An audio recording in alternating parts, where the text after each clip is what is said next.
Voilà, alors Stéphanie M, voilà, elle était policier et nous avons avec nous Maria de Almeida. Maria de Almeida est représentante syndicale du syndicat Unité SGP Police et elle fait partie de ce personnel administratif, technique et scientifique. Bonjour Maria de Almeida. Bonjour André.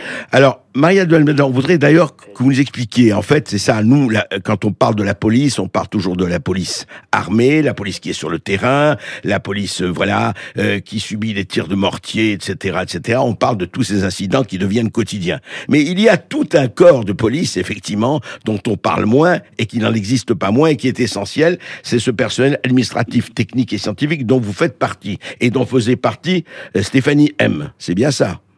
Oui, exactement. Alors, quelle a été, vous, en tant que policière, quelle a été votre réaction, votre ressenti, et ce n'est pas la première fois, hélas, quand vous avez appris cet attentat, cet assassinat, disons le mot? André, j'ai ressenti un sentiment d'horreur absolue. J'ai un cri de désespoir face à ce qui s'est passé. Ouais. Que Stéphanie, ça aurait pu être moi, ça peut être n'importe qui de mes collègues. Ouais. Donc cela montre bien qu'on n'est pas en sécurité sur notre lieu de travail. Oui. Et comment il se fait que justement la personne a pu rentrer dans le SAS et elle sortait, évidemment, elle est désarmée. Tous les policiers font partie du personnel administratif, technique et scientifique ne sont pas armés, c'est bien ça, Maria? Oui, exactement. Il y a les policiers qui sont armés, oui. Et il y a le corps de soutien, les PATS. Oui. Donc, le personnel administratif, technique et scientifique, qui est composé d'agents administratifs, d'adjoints techniques, oui. D'ouvriers d'État, de contractuels et de la police technique et scientifique. D'accord.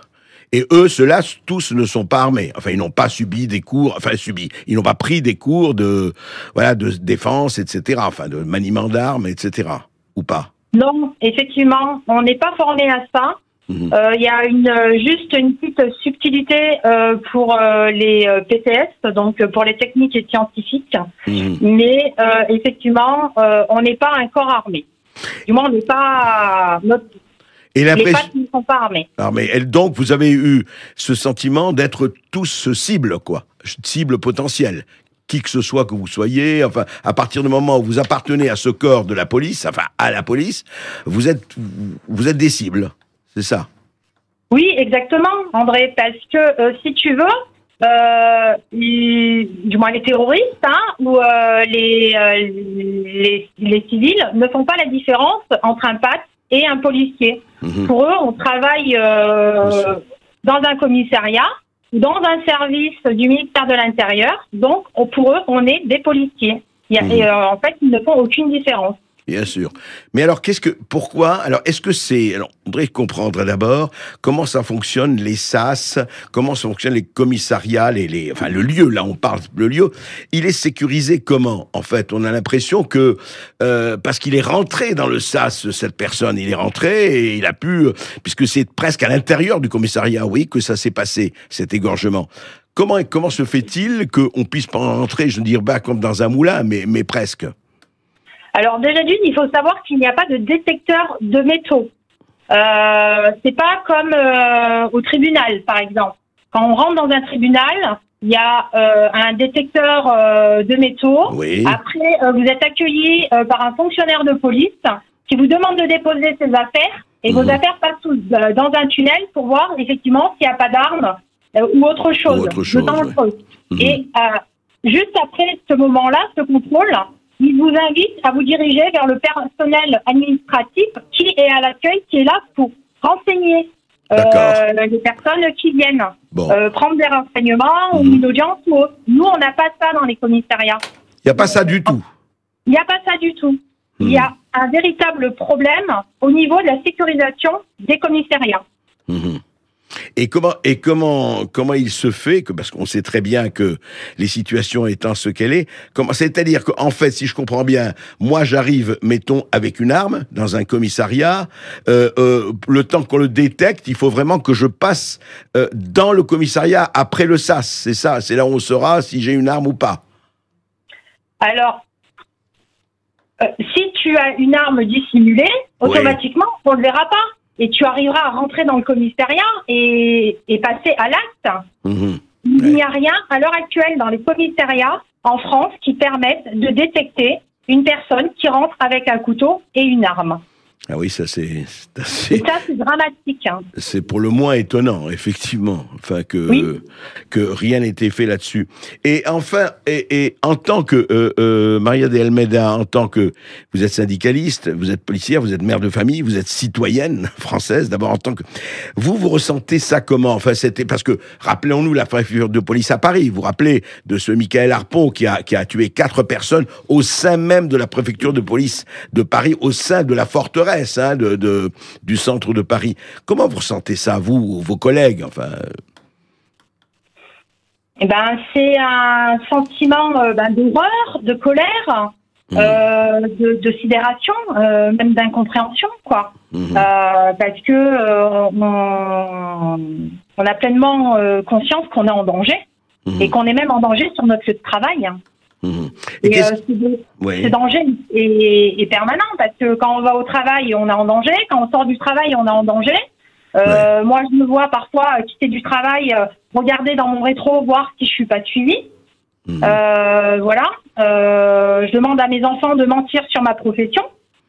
Ah oui, vous demandez à vos enfants de pas dire que vous êtes policière. Totalement. Ni à l'école, ni ailleurs. C'est ça. Ni à l'école, ni ailleurs, effectivement. D'accord. Parce qu'on n'a pas le choix, parce qu'à l'heure actuelle, en fait, on ne se sent pas en sécurité, on ne se sent pas protégé.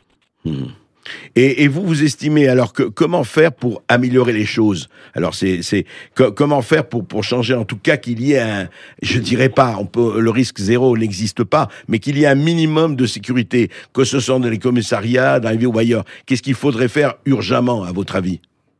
Eh ben, dans les commissariats, je pense qu'à l'heure actuelle, il faut revoir le dispositif qu'il y a en place.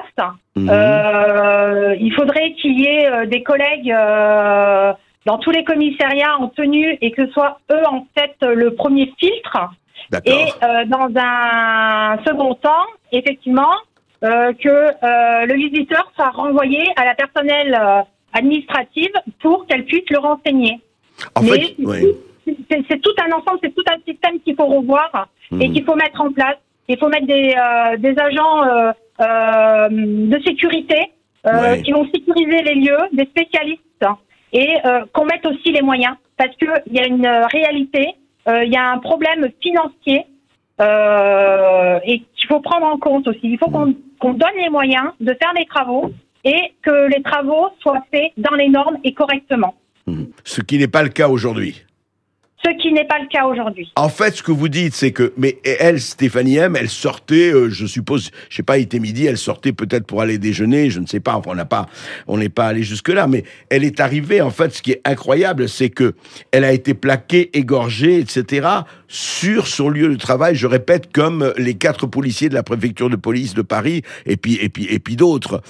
En fait, est-ce que vous ne trouvez pas aussi, qu'est-ce que vous pensez aussi du fait que ce Jamel était effectivement rentré illégalement, clandestinement en tout cas en France, disons plus ou moins officialisé, non pas naturalisé bien sûr, mais officialisé, et que tout ça se passe, on le sait depuis des années, on en parle depuis des années, et on a l'impression que tout ça ne sert à rien, Maria de Almeida, que on peut parler, mais en fait que rien ne change, quoi. C'est un constat, c'est un constat qui est fait par tout le corps de la police, ainsi que par la population.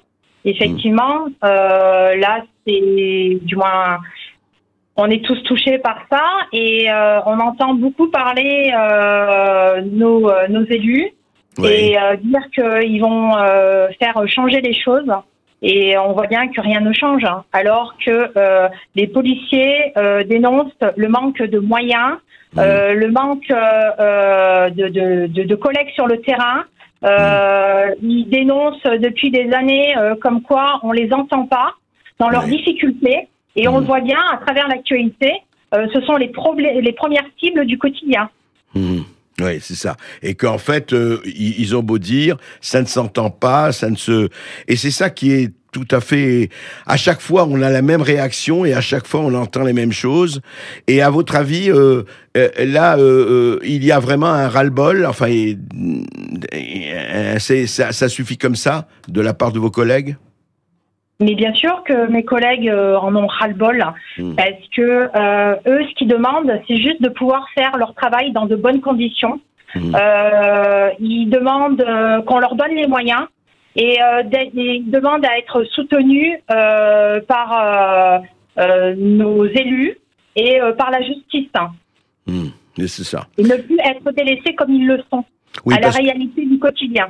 Oui, c'est-à-dire vous mentionnez la justice. C'est vrai qu'il y a beaucoup de choses à dire sur la justice et la justice, une certaine justice rendue par certains, effectivement, et qui paraît assez bizarre. Maria de Almeida, merci de votre réaction, et écoutez, on va suivre ça, mais ne manquez pas de nous dire. À bientôt. Au revoir. Merci à toi, à bientôt.